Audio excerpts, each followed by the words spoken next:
Welcome and good evening. The meeting of the Planning and Zoning Commission for Wednesday, November 6, 2013 is here in order.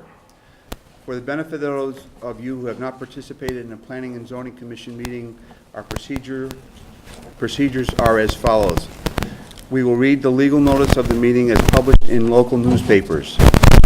Applicants will be invited to come forward and present their case, explaining to the Commission and others present what is being requested of their property. Comments of town agencies will be read for each application if there are any. After that, there will be clarifying questions by the commissioners, and then the audience will be allowed or is invited to ask questions about the application.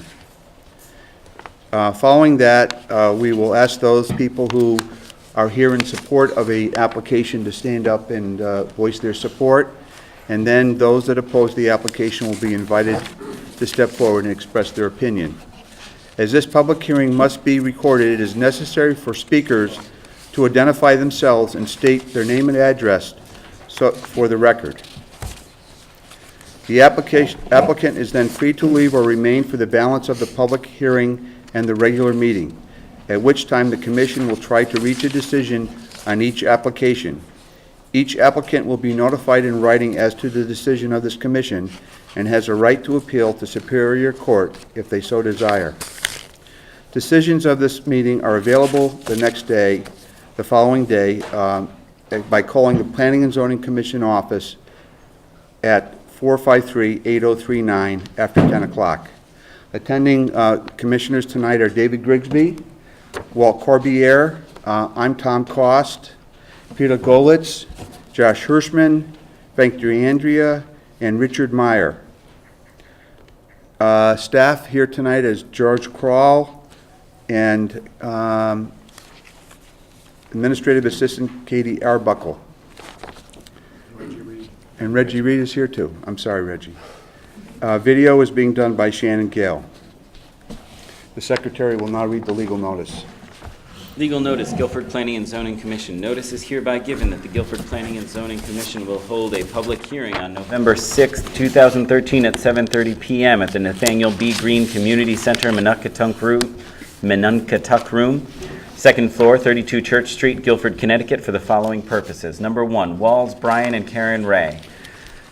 724 Mulberry Point Road, map 10, lot 19, zone R2, special permit and coastal area management site plan, additional lot coverage for a deck in the R2 zone and deck within 100 feet of critical coastal resource, section 273-37 and section 273-91. Number 2, Deborah Weedy, property located at 116 Seaside Avenue, map 24, lot 4, zone R3.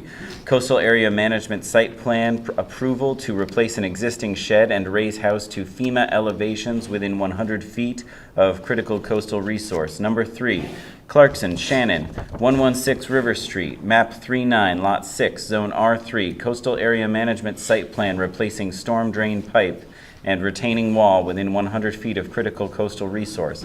Number 4, Campaign and Kestner, 131 Boston Street, map 40, lot 140, zone R3, special permit, office in an accessory structure over 750 square feet, section 273-36A. Number 5, South Cove Hills, LLC, Lombardi, 70 Reeves Avenue, map 9, lot 76, zone R2, special permit, garage addition on lot under 10,000 square feet, section 273-15G. Number 6, Mulqueen, 40 Rock Point Lane, map 24, lot 8-5, zone R3, coastal area management site plan, grading and planting of new lawn and replace rock seawall within 100 feet of critical coastal resource, section 273-91. Number 7, Sullivan, Regina, 4 Milford Road, map 60, lot 3, zone R3, special permit for accessory apartment in a single-family dwelling, section 273-19. Receive and set public hearing date of November 6th, 2013. Copies of these applications are available for inspection in the office of the Planning and Zoning Commission, Town Hall South, 50 Boston Street, Guilford, Connecticut. At this hearing, persons may attend and be heard, and written communications will be received. Dated at Guilford, Connecticut, this 17th day of October 2013. Ray Bauer, Chairman. Tom Cost, Acting Chairman. Thank you. Before we begin, under deliberations on A is, the last one is Table 5 and related text amendments. George, I know some people are here for that. George, could you explain what's going on with that and what's going to happen? You have in your packet the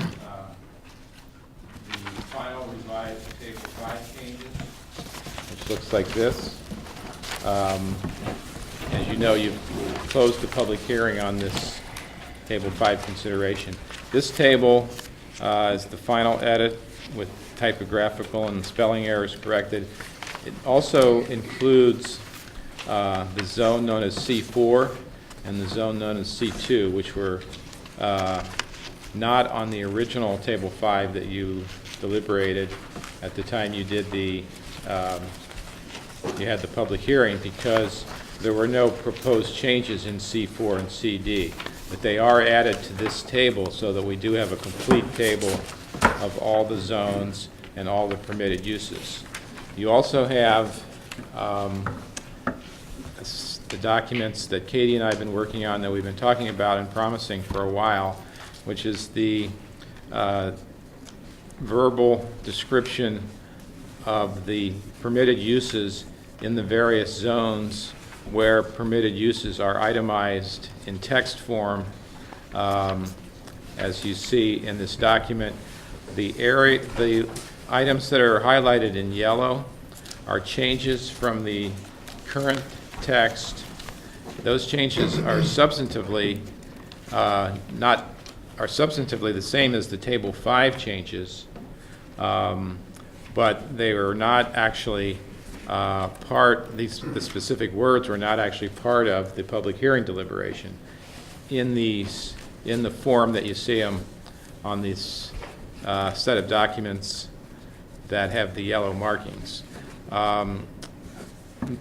In discussing all of this with our legal advisors, even though substantively this is not new material, it's a conservative approach to this would be to schedule another public hearing to consider the proposed final version of Table 5 with the C4 and CD columns added to it, and also to consider the text wording which you see in this packet highlighted in yellow. So my recommendation is that you set a public hearing date of December 4th to consider all of this in one final complete package. Mr. Chairman, if it's in order, I'd like to move to move for the December 4th, to set a date for December 4th at this time. Second? Second. All in favor? Aye. So those that are here for that tonight are excused.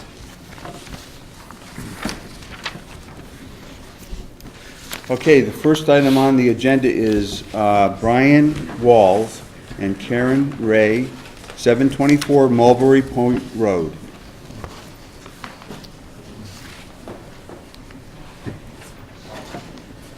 For the record, I'm Mark Young. I'm a land surveyor with Walls Associates, representing the owners of the property, Brian Walls and Karen Ray. This is at 724 Mulberry Point Road, right across from the beach, the Association Beach down there. The application is for a special permit to increase the coverage from 16%, which it is currently, to 18%, to allow the construction of a deck in the front here. The way the house was originally laid out didn't really have a front door. So Karen and Brian have done some renovations on the interior and like to make a formal entry in the front with a elevated deck so they can enjoy the view. There are septic systems in the front. There's no issues with that. Considering the views of the neighbor on the south side, it's it's in his view up the street. Neighbor on the north side, Doug Rollins, we had some conversations with him. He was concerned that the deck would be in his view shed. We've agreed to construct the deck with single rail and wires to make it basically see-through construction. We put a note to that effect on this plan, and we've got a new revision date of November 5th. A copy of this was submitted to Katie yesterday. Okay. So, Kevin McGee had a couple of concerns with the deck. We've got a couple of notes on here that will have gravel underneath because you can't really get much grass to go under there, and gravel will stabilize it.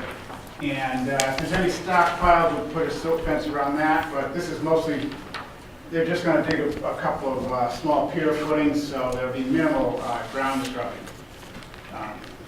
Now we are, because we are less than 100 feet from the critical coastal resource, which is the Association Beach across the street, you know, we're like 95 feet from that. So we are requesting coastal site plan approval. I think it's pretty clear we'll have no effect on the resource. Will have no effect on the views of the public, so it's very minimal concerns from that standpoint. So I think overall it's a very, technically it's an increase of 2% on the coverage, but effectively because it's a deck, very minimal visual impact on the area. This will allow the owners to enjoy the view and enjoy their home. Prior to the applications, there was a tree What's the elevation? Is that above the, isn't that? Flood zone cuts through the house. The ground in front of the house, flood elevation is 13. Ground in front of the house is about 10. And there's a garage under here. The main floor, and this is another reason why they did it with the deck, the main floor is elevated. It's about elevation 16.7. So, you know, that's 6.5 feet above the ground here. So that's why they have a deck and they'll have a staircase up here. You'll notice we've kind of pulled it back a little bit from the corner to maintain the 8-foot side yard there. So we don't require variance. Does the fact that they're going over the, by 2% over the, they don't have to get a variance or anything? No, it's allowed by special permits. Okay. That's in the R1 and R2 zone. Okay, I'm done. What is the decking that we were just shown, the commercial flyer for the description of that railing with the wires? What is that called? That type of rail? The main issue, The brand. Durkos Bull and Associates, this neighbor was concerned that he would not be able to see through the deck. So basically, it's a see-through type railing Right. rather than a solid board. And that was his request. Does that have a name? Well, it's we call it see-through, but Katie has the Call it brochure. the brochure is one. The brand name? What's on it say on the front, Yeah, Katie? there- Cable Design rail. rail. It's just cable. Design rail. Okay. Design rail. Cable rail. It's stainless steel, I believe, all those, Yeah, they have to there's be stainless steel. Stainless steel strand. I mean, I see them all the time. I just don't. Yeah. Generic. Right. Cable rail. Cable Okay. rail, yeah. Anybody else? Questions? Questions from the audience? Is there anybody here who would like to speak in favor of this? Oh, yes, thank you. What do we got? You Go ahead, read read it. Dennis's first? Mr. Chairman, I have here a letter from Dennis Johnson, the Director of Health, dated November 1, 2013. The subject is Walls, Bryan, and Ray Karen, 724 Mulberry Point Road, map 10, lot 19. And Mr. Johnson has said the applicant's proposed deck does not conflict with existing septic system facilities, currently on site. There's also a letter in here from Doug Rollins. He's the neighbor to the north. Dear Reggie, my neighbors Brian Walsh and Karen Ray are applying for a special permit for additional lot coverage for a deck on the front of their house at 724 Mulberry Point. Mulberry Point Road. I've seen the plans for a 12-foot deck, deep deck with angled corners, a set of stairs, west set of stairs and cable rail balusters, such deck being at 4.5 feet above grade. I support them doing this. As I'm the only home whose view it obstructs, I'm hopeful that my approval helps them along the way to get their deck approved. Best, Doug Rollins, 718 Mulberry Point Road. Now, Got another one more from Kevin McGee. All right. I don't have that. we'll read it. Read it. Yeah. All right, this is to go for planning and zoning from Kevin McGee. The applicant proposes to construct a deck within 100 feet of coastal resources. The proposed work requires minimal site disturbance. In order to make sure that the coastal resources are protected, the building contractor should inspect the site daily to make sure that all construction debris has properly been disposed of. Okay. Mr. Chairman, may I just add that Kevin's language is reflected in the note on the plan. Okay, thank you. Okay, anybody here to speak in favor of this application? Name, please. Annie Merkel Ward, and I'm at 760 Mulberry Point Road. And the renovations which Karen and Brian have been doing have been great improvements to what was there before, as well as the taking down of the bushes, which are in the area that the deck is going up. So I am fully in favor. I think their taste has been great in what they've been doing, and it will enhance the neighborhood. Anybody else in favor? Anybody want to speak in opposed to this application? Okay, hearing none, we'll move on to number 2. And close on that, we have to do it anything? No. So this public hearing is closed. Number 2, Deborah Weedy, property located at 16 Seaside Avenue. Good job, Good evening, Eric Anderson, Anderson Engineering, Mr. Lake Associates, 1054 Boston Post Road in Guilford. This property is owned by Deborah J.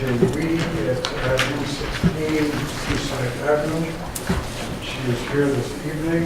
Her builder, Post Road Wood Products, Brian Weedy, who's also her brother-in-law, is here to answer any questions you may have on the actual building itself. This is before you for coastal area management site plan approval to replace a shed that was damaged by the storms and to raise the house above the FEMA flood zone. It currently is at 8.36 feet. It's going to be raised to about 13 feet, which gets it about the 12 feet that FEMA requires. As you can see, it is a very small lot, and the house takes up quite a bit of the lot. We have received approval from the Zoning Board of Appeals for not to go any closer to the sidelines or anything with the house, but to increase the non-conformity of the sideline by going higher with the house.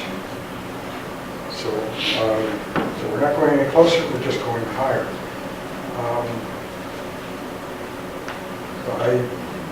I don't think that, I know there's nothing else they can do on the property. The whole back lot here is a septic system area, so they can't go back with this shape of the lot. That wouldn't really gain them anything anyway.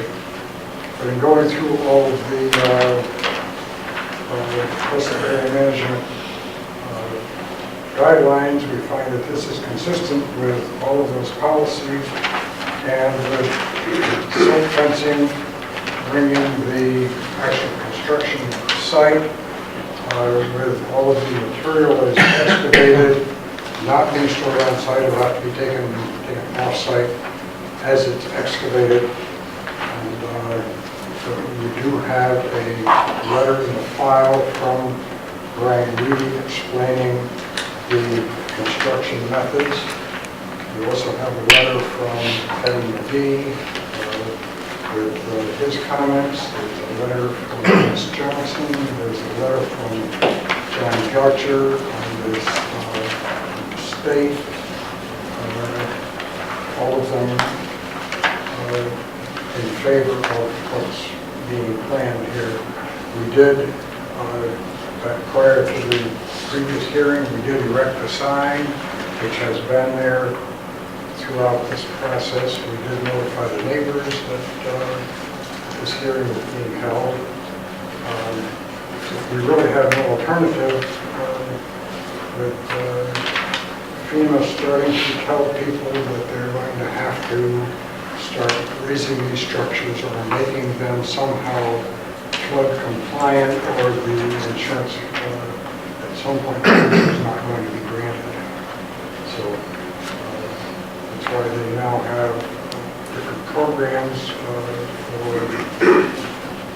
actually doing this work. So we ask your approval to let this proceed. Okay, before we get to questions, there are a number of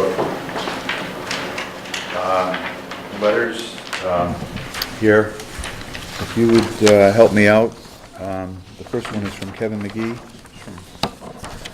Mr. Chairman, I have a letter here from Kevin McGee, our town environmental planner, dated November 5, 2013, to the Guilford Planning and Zoning Commission related to coastal area management review for Deborah Weedy at 116 Seaside Avenue, Assessor Map 24, Lot 4. He says, the information provided indicates that a single-family house will be lifted above FEMA flood elevations. The existing house is located in a FEMA flood zone, AE, EL 12.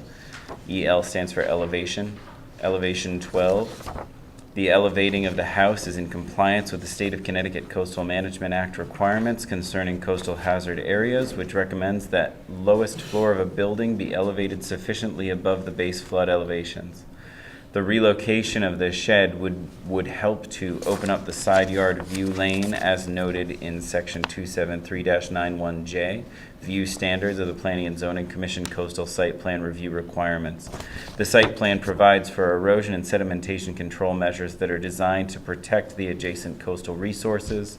The construction sequence provided by Post Road Wood Products notes that the existing foundation and any soil removed to reach proper depth would need to be trucked off-site. In order to make sure that the coastal resources are protected, I recommend the following conditions of approval. Number 1, the Town of Guilford Zoning Enforcement Officer should be notified to inspect the sedimentation and erosion control measures prior to site work. Soil stockpiles should be contained by silt fencing and or hay bales. Soil erosion and sedimentation control measures shall be maintained until vegetation is established or suitable material is installed to the satisfaction of the zoning enforcement. That's the end of the letter. Okay. Second letter, this is from John Goucher to Kevin McGee. John Goucher works for the Office of Long Island Sound Programs. We have reviewed the above referred proposal for consistency with Connecticut's Coastal Management Act policies and have no comments for the Planning and Zoning Commission's consideration. Please let me know if you have any questions or you need any additional information. There is another letter in here. I don't know if we need to read this one.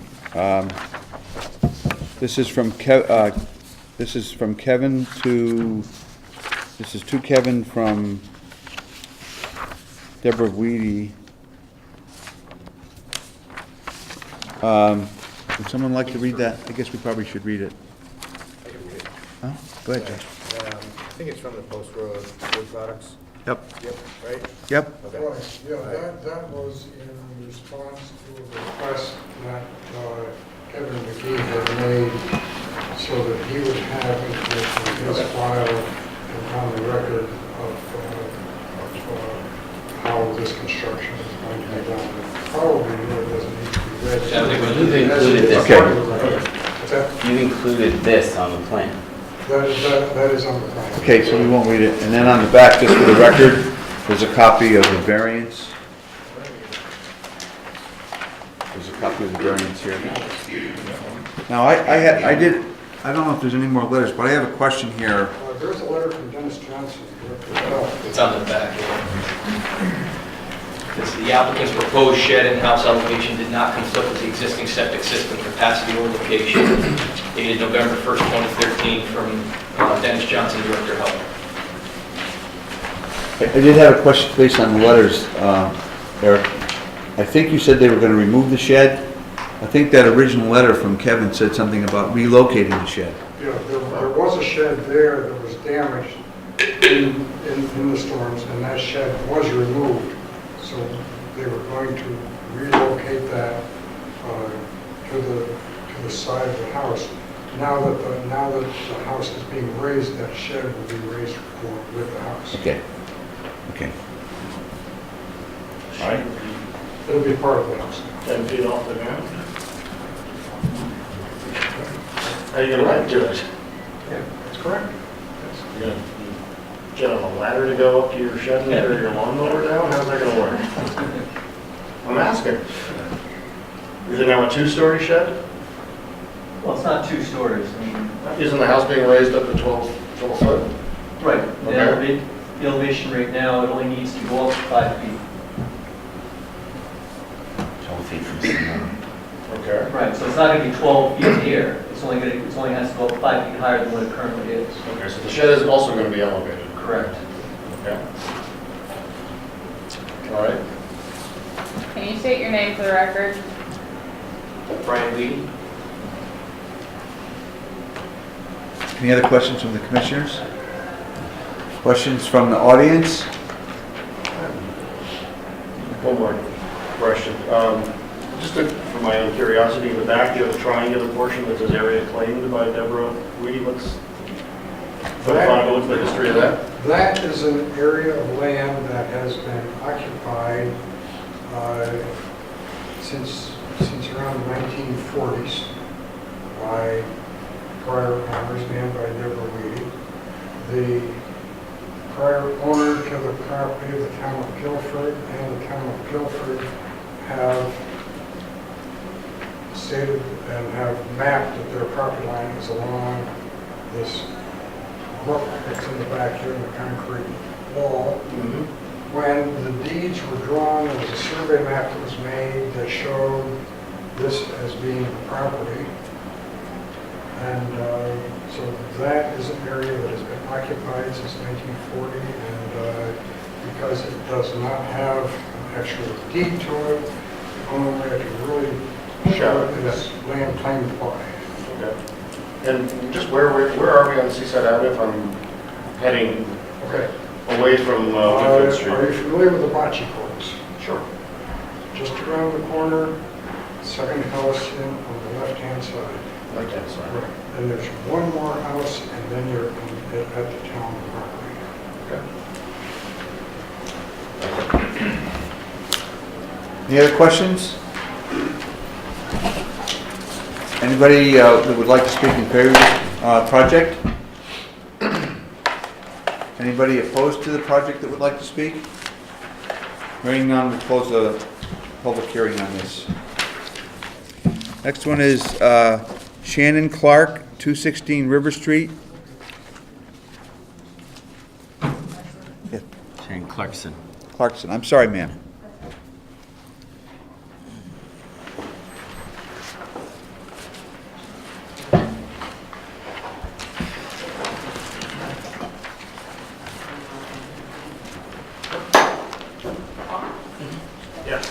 In July, I noticed that I had a hole in my backyard, and so... Say your name and address for the record. Shannon Clarkson, 116 River Street. So I bought 2 bags of river rock and dumped them in, and 2 days later, the hole was bigger. So Is this a Florida sinkhole we have? I was worried. So I called the town engineer, and he came and looked at it and said, drain on River Street. And it comes and goes, empties into the river, straight through the property. And this was in line with the presumed street drain. We haven't seen that drain, but I'm sure it's there, or was there. And so it needs to be fixed. Okay. We have any kind of, Picture of the hole? No. we don't have a map or anything? We did a sidewalk on that. What's that, you did a site? Okay. All right. This is just next to. Mr. Chairman, this is just next to the park along the marsh, down on, as you go down River Street. And the wall has been damaged by the leak to some extent, the seawall, but I guess there's some DPW piping. DPW's brought some piping down that's much stronger than what was presumably a clay drain installed many decades ago. And frankly, I think that we need to move on this very quickly. I think it's emergent, and I think that and it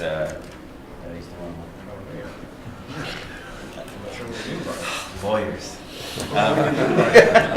There are a set of clay pipes further down River Street that are most likely installed at about the same time and are made of the same material and are the same size. And it looks like we had a certain amount of washout. We visited it on the Inland Wetlands Commission. Richard and I have also been out there, and Josh was there. So you're all in agreement on this? Yeah. And I would ask that because the town is really going to be doing this work on the piping, I would ask that the town. This is the application, has a couple of drawings and other things in it. Yes. Maps. I would ask the town to put supports in under the porch for Ms. Clarkson before doing work, so that they don't undermine the corner of the porch as they go past it down towards the AC. Put that in the motion if you want. Okay, and there is the applications here and everything. Did we have questions from the audience at all? Yeah, I got a question first. Okay. What is the after the fact that's in a lot of these notes? So has it been repaired? They Or why- started work on it, Okay. especially down closer to the walls. So it's not completed? No, yeah, they started moving on it right away because I believed it was emergent. An emergency. I'll say that, an emergency. There's a drain on River Street. Correct. Pipe is running through under the property, out the wall into the West River. Right. The wall is no longer a wall, it's just rocks piled. Okay. And they're fixing the wall and they're replacing the pipe. Sure. Yep. Got it. And if they don't do it, who knows what will happen to her yard / house / the town. Creepy. Any questions from the audience? Anybody wanting to speak in favor of this? Anybody opposed to this? Read any of the letters? No, we didn't. Why don't you go ahead? Since you keep bringing it up. All right, this one is from Kevin McGee, dated November 5th, 2013. The application is for after-the-fact repair of an erosion control wall and for the replacement of a storm drain which discharges into the West River. The wall appears to have been an in-kind repair. The applicant has provided a construction sequence for the installation of the pipe and completion of the wall, which notes erosion control measures to protect the West River. The Guilford Inland and Wetlands Commission at its November 2nd, 2013 walk meeting approved the regulated activities with the condition that prior to any additional construction, soil erosion and sediment control measures shall be installed, and that the Inland Wetlands Enforcement Officer shall be notified to inspect the installation. And John Goucher gave another letter dated October 31st. Kevin, this is to Kevin McGee. We have reviewed the above referenced proposal for consistency with the Connecticut Coastal Management Act policies and have no comments for the Planning and Zoning Commission's consideration. Please let me know if you have any questions or if you need any additional information. And there's a very lengthy letter. No, that's actually the inland wetland approval. Right, there's approval from the inland wetlands too. Yep, no, We that have needs to to be read read. I'm not saying that you need to read those anymore. All right, hearing, no questions, no favors, no opposed. All right, we'll close this public hearing. Mr. Chairman, I do have one question for the town staff. There's no expectation that this applicant will have to pay any kind of fee? Is there? Application fee or any other fee?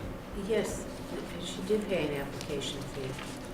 Yeah, is it within this commission's power to waive that fee? I think the Board of Selectmen have to waive the fee. Thank you. Just 'cause She didn't object to paying the this fee. happened to her, you know, like a meteor from heaven, except heaven was really from the town 60 years ago. All right, thank you. No further questions. Okay, we'll close this public hearing. We're going to move on to campaign and Kestner, 131 Boston Street. This is Mr. Jones. Hello, I'm Russell Campaign, 131 Boston Street. I'm a co-owner of CK Architects. About 10 years ago, in 2002, we were issued a special permit to allow for professional office use of a detached outbuilding on our property at 131 Boston Street. This is Boston Street. The house we live in is up front, and there's a barn that we converted into a studio office for our architectural practice in the back. What we're looking to do is make a minor modification to the layout of the office, and basically what this is set up as is the existing and proposed. There's really no changes on the second floor of the building, but on the first floor, we're looking to take over what is currently a workshop area and about 33 square feet of an open porch that's part of the entry, and enclose it into finished space to allow a conference room on the first floor. It's we're not looking to increase the number of employees or anything. We have a small conference room on the second floor currently that some of our clients have difficulty getting up to, and we're really just looking to transition what is now a workshop, my workshop, unfortunately, into more usable space for the office. I think it's a fairly modest proposal. As I said, really the only significant change in exterior appearance is that we're looking, basically, the front looks exactly the same, but this door moves forward, and this area of open porch gets closed in, and two windows go in that gives some natural light into the conference room. So this is currently that access. So basically, the front door is moving forward to where this post sits, right here. And I did include some photographs, and I can hand them out, actually, for your review. They weren't in the original packet. Just give a little bit of context as to where the view is and its relationship to the adjacent property, and some aerials as well.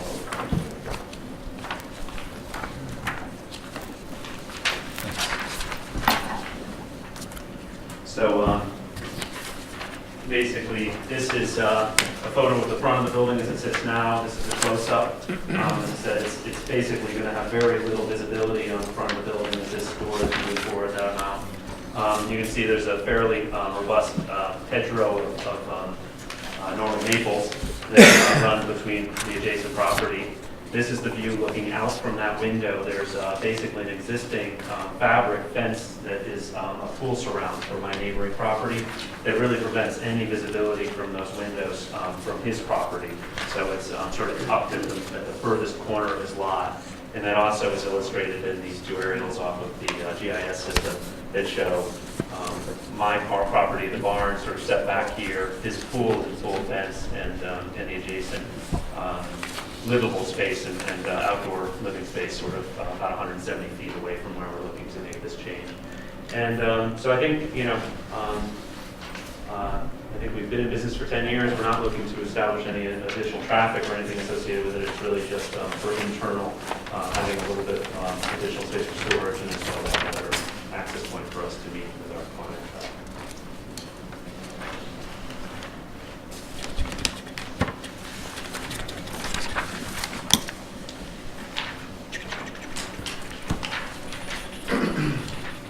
Was there any notification to the neighbors, or doesn't there have to be? Yeah, we sent out to Yeah. all the abutting neighbors. It's a special permit. Special permit, they look notified. Right. Questions from the commission? Nobody? Mr. Chairman, I have two letters here to the Planning and Zoning Commission. One from Susanna Vining. Susanna Vining of 23 Lovers Lane. To whom it may concern, I am writing in support of Campaign Kestner Architects' application for a special permit in order to accommodate an accessible conference room in their office. As abutting neighbors, we have no issue with the proposed project. We find Campaign Kestner Architects to be conscientious neighbors, and we fully support the proposed expansion of their office space. Please contact me with any questions. Very truly yours, Susanna Vining. Is that the people with the fabric fence? No, actually, they're located on Lovers Lane, kitty corner behind, so they actually aren't abutters. They're, yes, actually, they're good. So on the aerial, they are located in this building right here. So they do have visibility back there, but They're not abutting. they're not abutting. But they are within the circumference of the certification limit within the center. And I have a letter here from Dennis Johnson, Director of Health, dated November 1, 2013. Subject, Campaign in Kestner, 131 Boston Street, map 40, lot 6. The applicant's proposed accessory structure addition does not conflict with the existing septic system capacity or location. Any questions from the audience? Anybody wishing to speak in favor of this application? Anyone opposed? This public hearing is closed. The next one is South Cove Hills, 70 Reeves Avenue.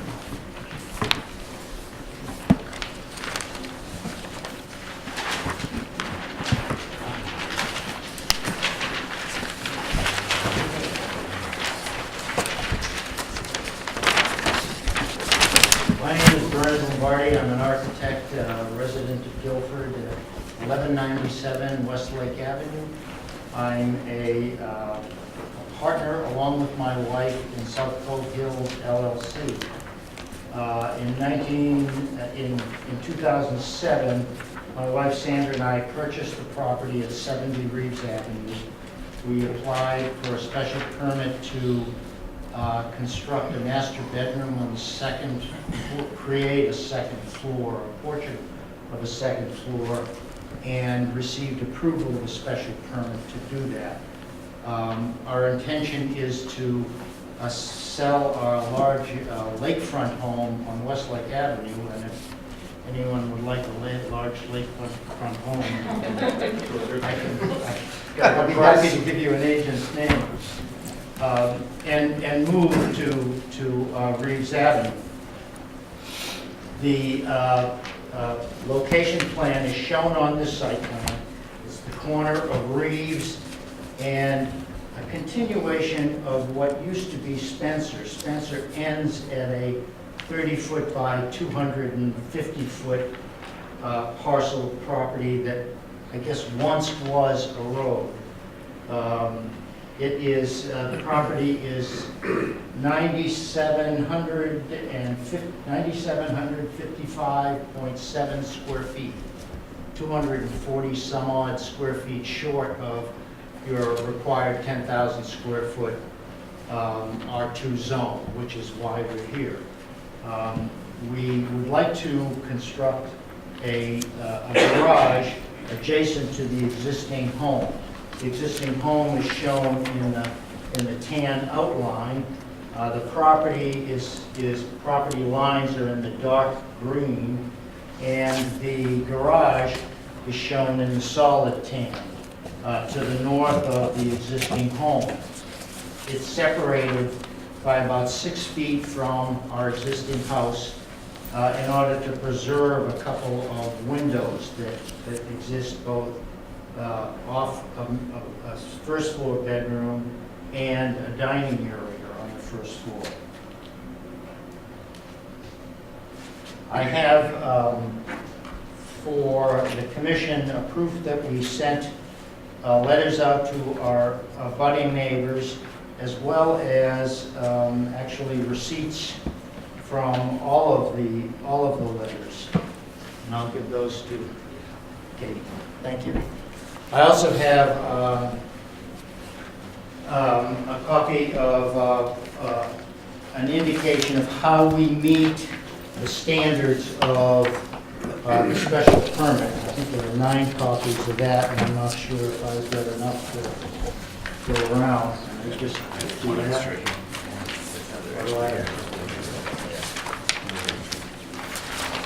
First, that in terms of meeting the standards of traffic in the neighborhood, there's literally no change to the road servicing the home, and there's no change in the impact of the use of the house.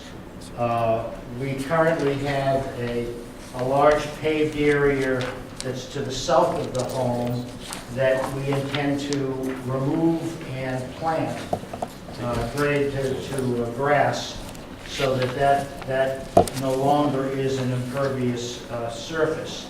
And it's actually larger than the garage and the proposed drive, so that the impervious surface area for the site gets somewhat reduced.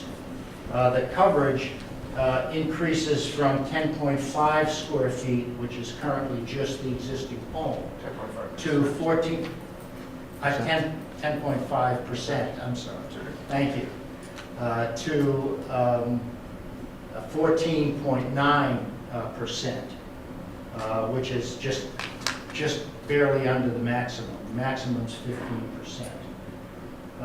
The floor area ratio, which is allowed to be 30%, is currently 22.5 and would increase to 25.5%. The setbacks, the front yard setback remains the same. The existing is 22.5 feet, and it remains at 22.5 feet. The existing house is the closest to the property. The side yard setback on this site plan, I show a dashed line that is the 8-foot line. That's the minimum setback. The garage is set to 11 feet from the side yard, so it exceeds the minimum setback. When we went to the Inland Wetlands Commission, which we did, and received permission to construct within 100 feet of a wetland, which is actually somewhat beyond the property. The question arose, why not construct the garage on the other side of the house? And there were 2 or 3 reasons why I did not do that. One was that if I installed the garage abutting the house, I'd lose 2 windows and light and ventilation requirements for the first floor of the house, and upset a window that's up in the master bedroom area, also reducing light and ventilation requirements, which are code requirements. If I separated it the same distance, it would only be 4 feet from the opposite side yard. In the current plan, I'm 11 feet from a side yard which has a vacant property to the north, and 45-foot sum of a property line. So I'm some, I'd say, 27 to 30 feet away from the property on the south.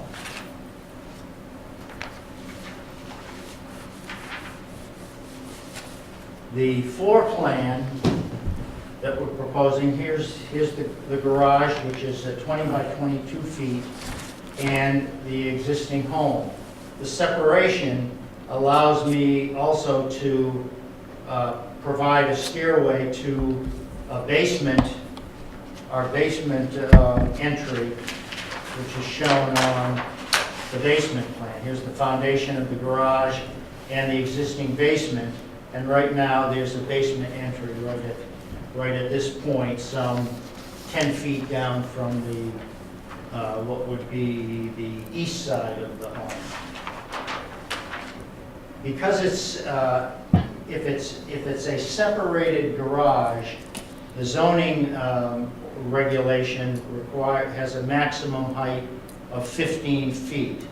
The garage is actually connected at the roof level in order for it to be a connected garage, because in section, and I'll show you actually I may as well show you the section now.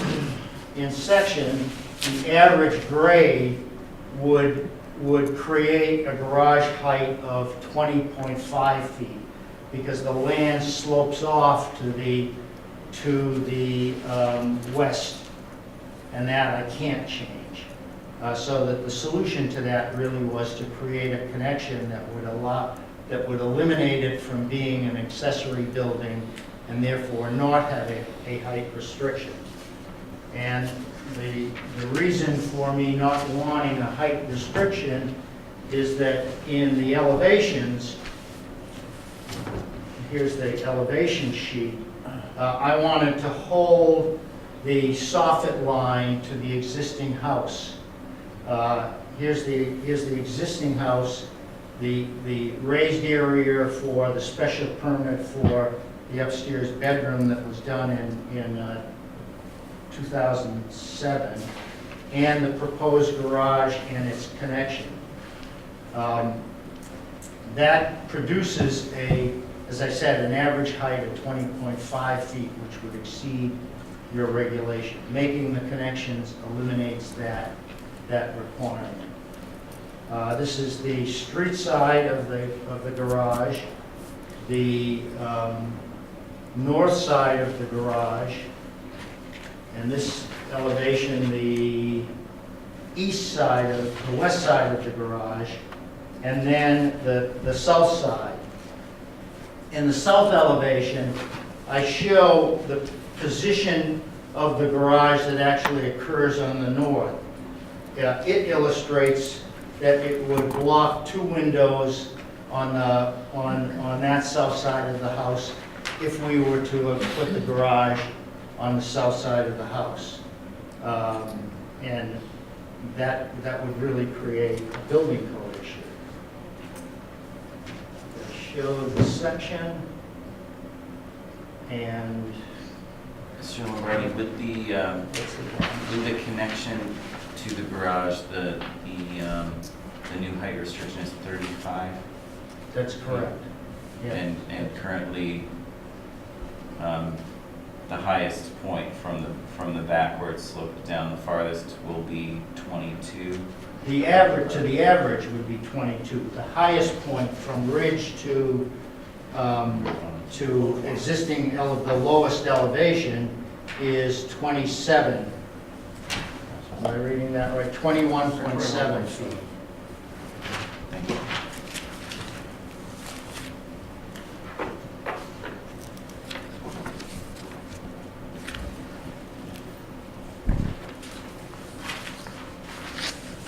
In terms of conforming to Article X of your special permit requirements, it's a single-family home, which is consistent with the neighborhood. The streets currently serve the resident, and there's no change to streets. There's really no increase in use of the residence. Single-family with a currently on the site plan, 2 cars in a paved area outside, and it would now be 2 cars in a garage. The sanitary system is existing and meets the code. It was improved when we did the first renovation, and the sanitary system is in the rear of the property. The well is on the northeast corner of the property. Both of those meet current regulations and current codes.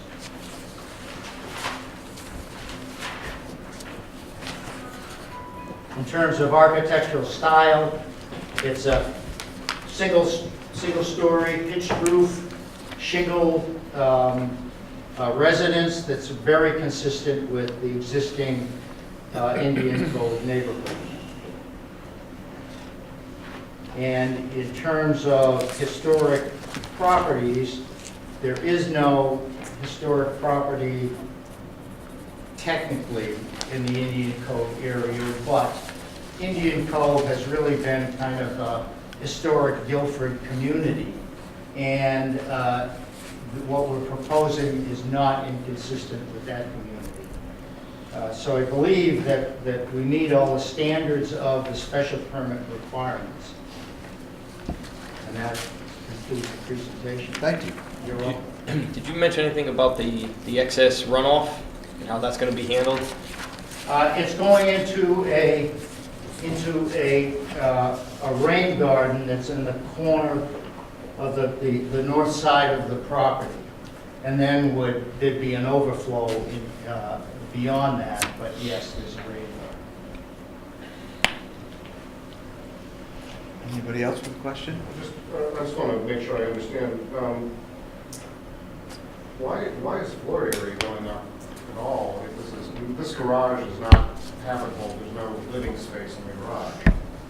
Yes. I was looking at your chart. Oh, why does the floor area? There's storage on the second floor. Storage. It says that the garage is not Right, you counted countable. you counted the second- I counted the storage. But that's not finished, that's not livable, that's not an No. accessory apartment.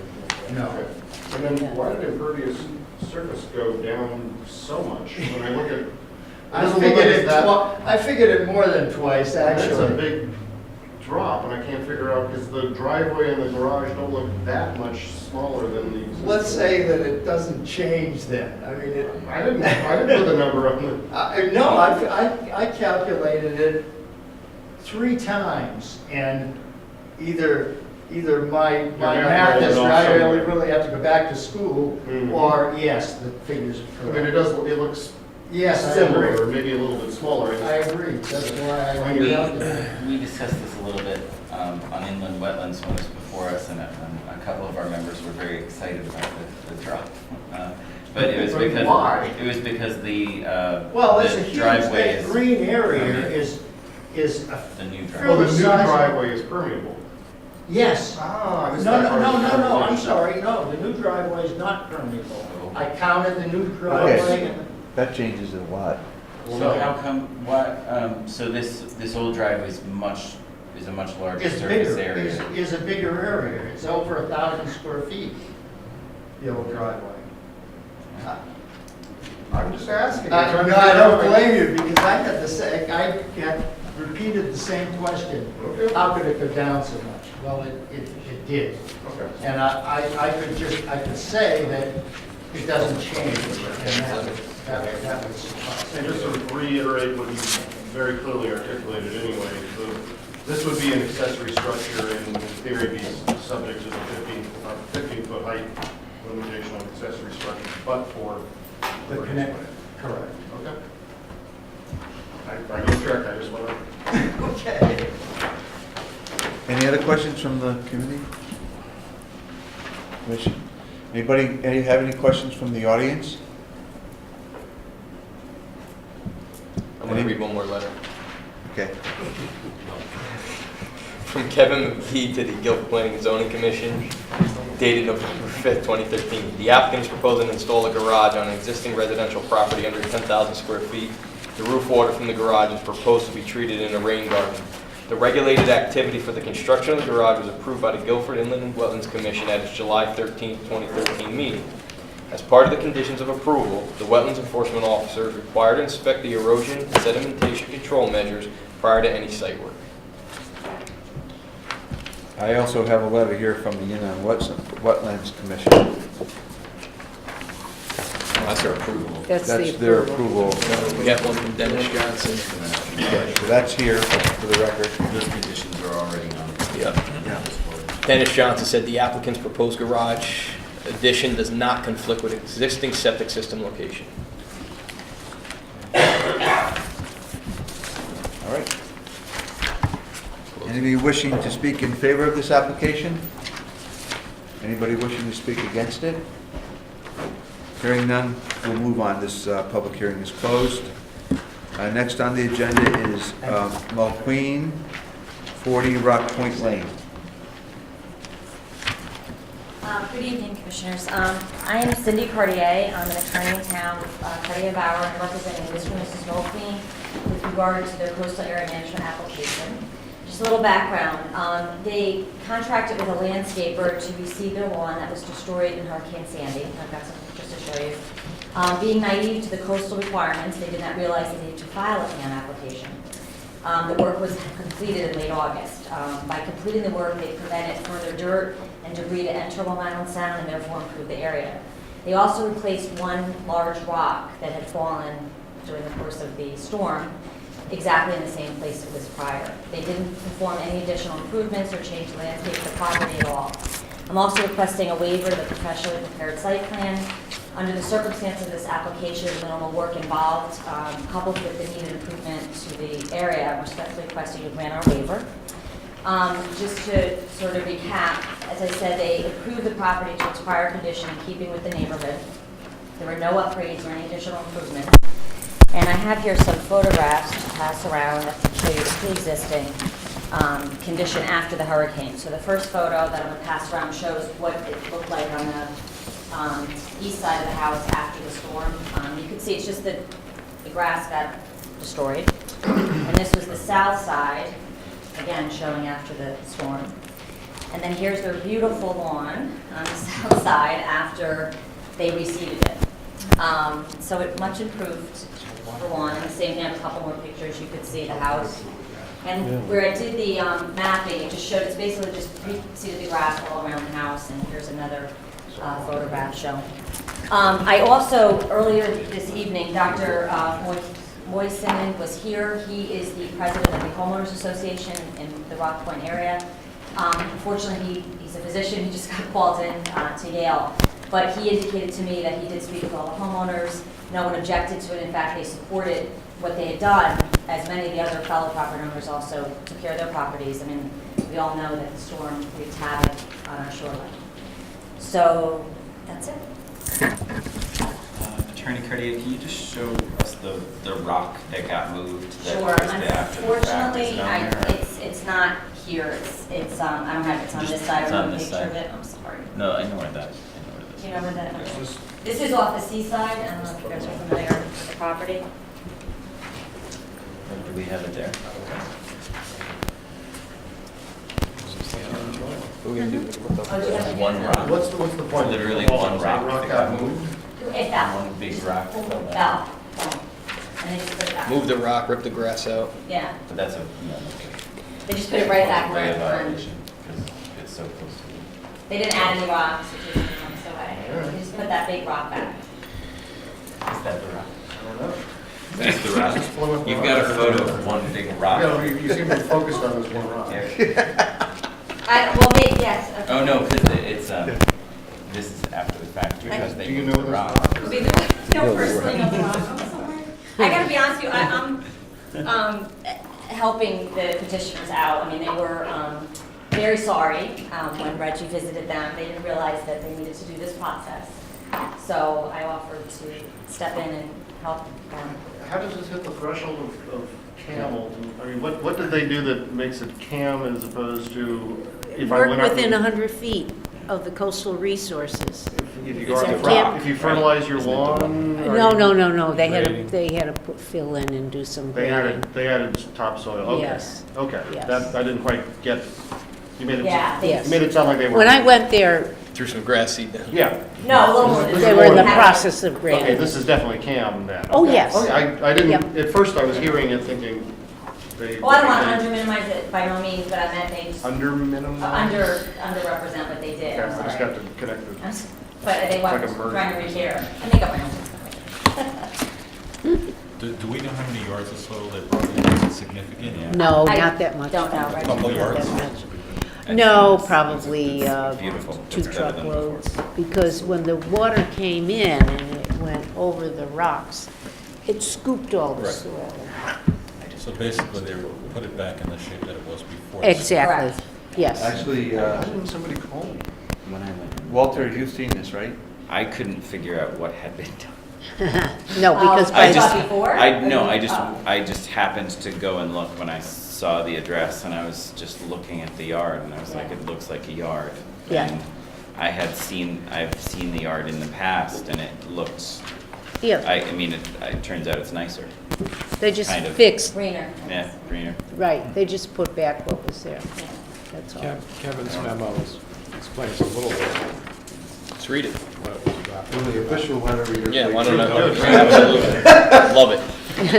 All right, this is from Kevin McGee, our environmental planner, dated November 5th. The application is for the after-the-fact grading and the replacement of a rock in the seawall following Storm Sandy. Based on my observations from a site visit, it appears that more than one rock was replaced along the upper portion of the wall. The staining on the rocks indicate that no rock were touched below the high tide line. My review of the aerial photographs reveals that the seawall was repaired to a similar condition as shown in 2005, therefore creating no additional adverse impacts to Long Island Sound and to the adjacent tidal marsh. The grass lawn has been reestablished, preventing additional sedimentation to Long Island Sound. And Mr. John Goucher said to Kevin, the restoration activity appears to be very minor and should be better stabilize the site. As such, we have no comments for Planning and Zoning Commission's consideration regarding the proposal's consistency with the Connecticut Coastal Management Act policies. Let me know if you need any additional information. Dated November 5th, 2013. Well, it's a no-brainer, had to be done. Questions? Questions from the audience? Is there anyone that'd like to speak in favor of this? Anyone opposed? Hearing none, we'll close this meeting, public hearing.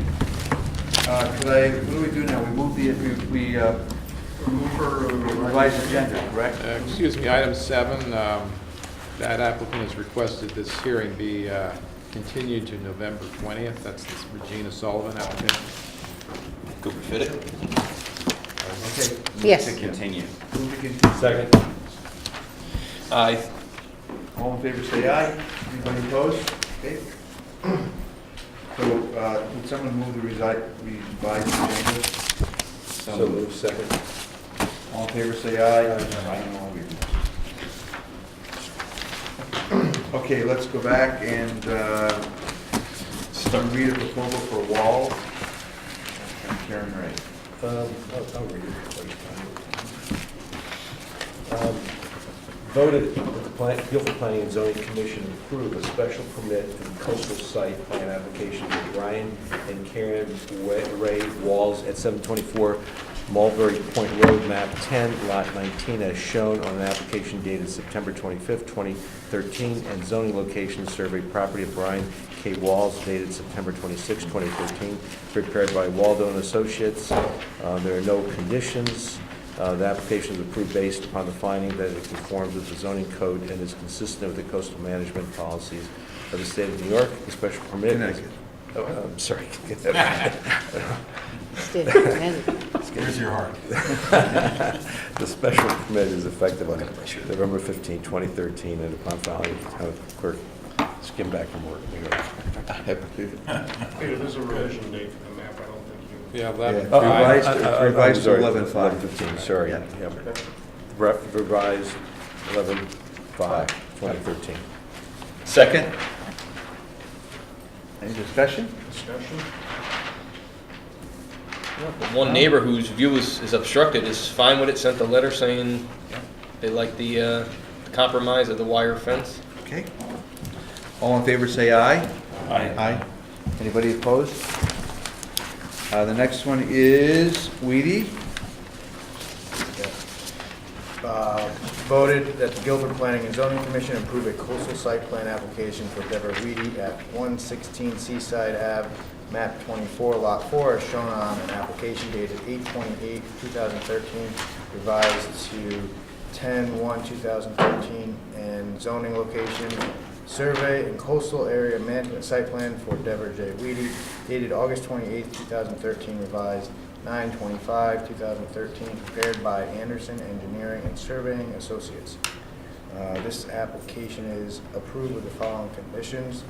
Doesn't look like there are any. Kevin? Kevin. Oh, Kevin, yes, okay. Yeah, Kevin did has that. one. You can just put Kevin McGee's Kevin McGee's condition, I guess, I'll read it. The one condition is the town of Guilford zoning enforcement officer should be notified to inspect the sedimentation and erosion control measures prior to site work. Soil stockpiles should be contained by silt fencing and/or hay bales. Soil erosion and sedimentation control measures shall be maintained until vegetation is established or suitable material is installed to the satisfaction of the zoning enforcement. Oh, that's it? Okay. I think officer. All right. This application is approved upon a finding that with the variance granted, it conforms with the zoning code and is consistent with the coastal management policies of the state of Connecticut. I'll second that. Second? It seems like, Yeah. this was the property we went out to. They, in order to get insurance, they have to do this. Right. Without insurance, no one can get a mortgage on this. So, the next time someone tries to buy this house, if it's still not elevated, in a few years, if it's still not elevated, then people are gonna have to be paying cash for something that can get washed away. I'm still curious how they're gonna get into the shed, like Dave pointed out. I think it's gonna be, I think it's gonna be on a mound. Slow incline. All those in favor say aye. Aye. No one is opposed. Next one is Clarkson Chin. Want to read it? I'll read it. Voted that the Clarkson Planning and Zoning Commission approve. What'd I say? Clarkson. That's okay. Okay. Voted that the Guilford Planning and Zoning Commission approve coastal area management site plan for Shannon Clarkson at 116 River Street, map 39, lot 6, as shown on an application dated 9/21/2013. This application is approved with the following conditions. That we talked a little bit about this, but I'll just add it and then someone can object it. That the town add a support underneath the deck during the construction process and then remove the support and make sure the deck is sound after the construction. This application is approved based upon a finding that it conforms with the zoning code of the town and is consistent with the coastal management policies of the state of Connecticut. Second. Second? I'm wondering if we could, I don't think we can do anything in writing, but I wish someone would approach the selectman about her getting her application fee back. If this was a town pipe that was put on her property and it caused the issue, I don't see any reason why. It's probably from the 40s or 50s. The town is still responsible. I don't know how much it is, for but I think to be lifetime. fair about it, I think that she should get it back. I don't think we can make that a condition. No. No, you can't. You suggested, somebody suggested it's we gone go to past the us. selectmen, so. Yeah. Yeah. Anybody else have any comments? No All in comments. favor, say aye. Aye. No one's opposed. Campaign and Kestner. Okay,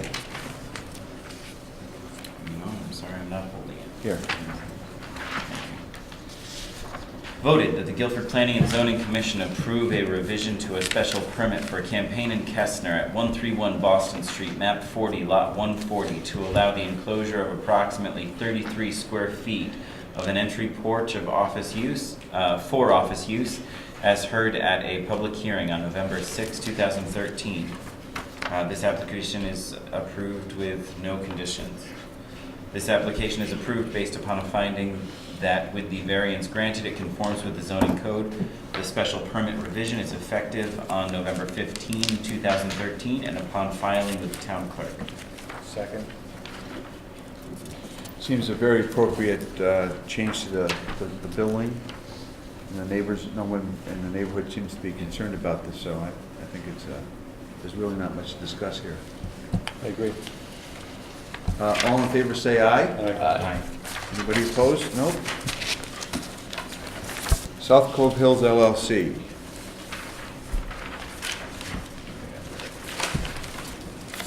Voted that the Guilford Planning and Zoning Commission approve a special permit for the South Code Hills LLC at 70 Reeves Ave, map 9, lot 76, for a garage addition as shown on residential addition 70 Reeves Avenue, dated 9/26/2013, prepared by Brendan J. Lombardi.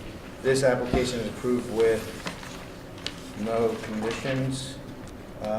This application is approved based upon a finding that it conforms with the zoning code. The special permit is effective on November 15, 2013, and upon filing with the town clerk.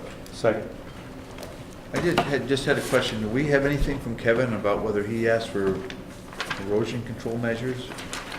The Wetland Commission asked for that. So it's already a condition then? Yes. Okay. Kevin already presented that to us, and we already put it in.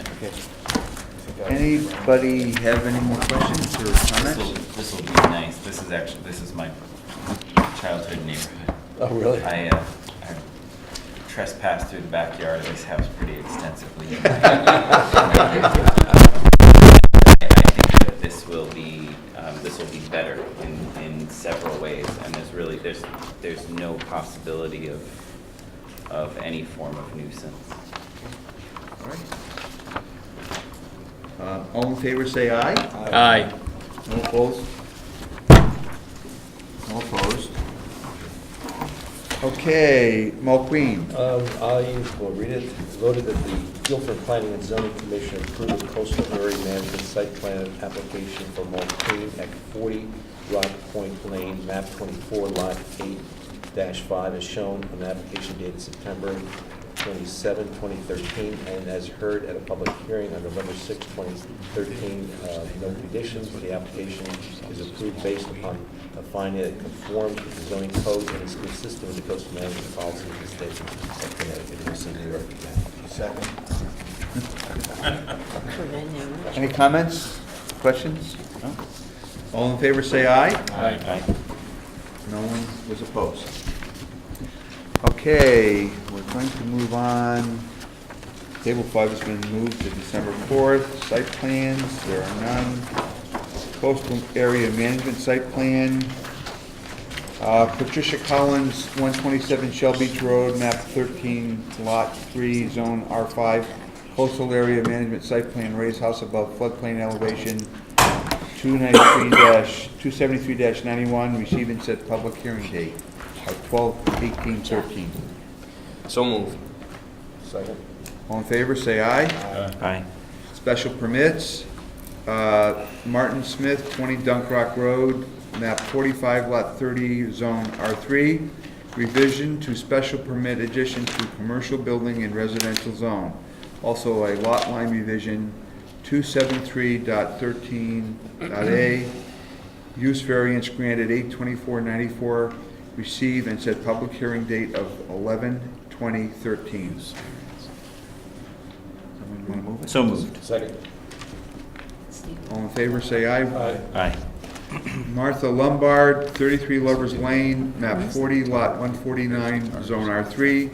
Special permit for accessory apartment to a single-family dwelling, 273.19. Receive and set public hearing date of 12/4/13.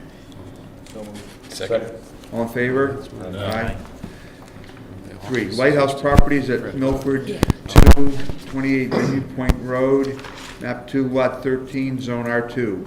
Revision to coastal area management site plan for addition to house and deck. Special permit for construction of a lot under 10,000 square feet, 273-91 and 273-15G.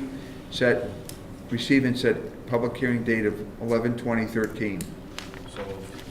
Second. All in favor, say aye. Aye. letter from Mr. Dintz, RE Propane.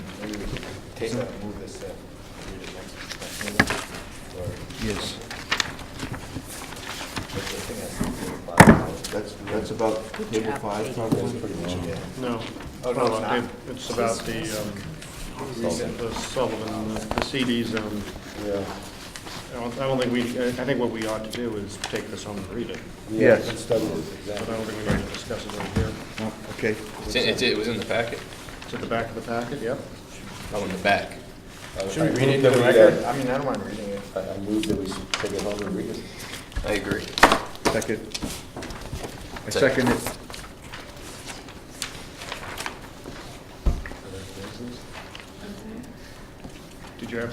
Are you the, That's ridiculous. what would you like us to? Do you want to? You want us to read it into the record? Open for comment at this point for, Yeah. Sir, ma'am, would you like to come up and state your names for the record and make any statement that you'd like to make at this time? My name's Edward Dinsey. I'm the one that wrote the comments in there. He just made comments. Are you an adjacent property owner? I'm directly across the street. Which street? Route 1, On the north side of Route 1? on the north side. Okay. Where Brian's Funny Barn sign used to be for years and years. Okay. Basically, you're looking at property values going to next to nothing. Who's going to want to move into that, next to that? If I could propose something, I would say that in order to put that there, it would have to be turned into an industrial zone, because basically that's the only other place you have storage tanks of propane, and nothing nearly that size anywhere in this part of the state. It's also the site of a fatal accident, a near fatal accident, which I witnessed. God knows how many fender benders, but that's all. So the near fatal accident that you're referring to, Miss, I believe Elsa Green referred to the same accident at our last hearing. Can you give us any details about that, like when it was? I couldn't find it when I. It was during the football season. Yes, and it was in the fall, and had to do with the next door, the Coming out of Moose Hill? Yeah. Well, no. No. The near fatal accident was the kid running across the road. Basically, he looked up, didn't judge it right. The fatal accident was the woman from the rehabilitation house that apparently was intoxicated, from what I understand. And she got me over 3 times. I mean, that's literally in front of my house. And that's right where this propane. That's where Moose Hill connects, Yes. and that's where she was hit. Right, and that's why Moose Hill Road was one way going Yeah. in and diverted. And that's when they changed it to one way. No, actually, that was one way before that. Yeah, no, They we've been changed it living before there for that. years. It's been one way for. I mean, is there anything we could do with this tonight? I mean, there's not, I mean, it was voted on. No. I mean, when the they. zone change was voted on, there's no Right. application before us. I was Yeah. just trying to figure out, they're really, Yeah, I just I thought it was tabled until tonight. No, that's the Table 5. Table 5. But that has nothing to do, it was approved last meeting, the zone change, Yeah, under special permit. Mr. Dins, I just want to make sure I understand. If I remember correctly, that entire process was presented as a change to the zoning text, not as a zoning map amendment. And so the only notice, the only notice you received would have simply been the nature of the public notice in the newspaper that characterized the property being less than 4 acres, south of this, west of that.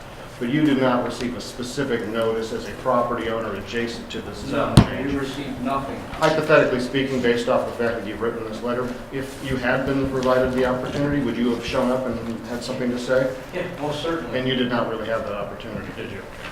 No idea anything was going on, actually, until I went to the West End committee meeting. That's when I found out. After the what was fact. going on. After the fact. Thank you.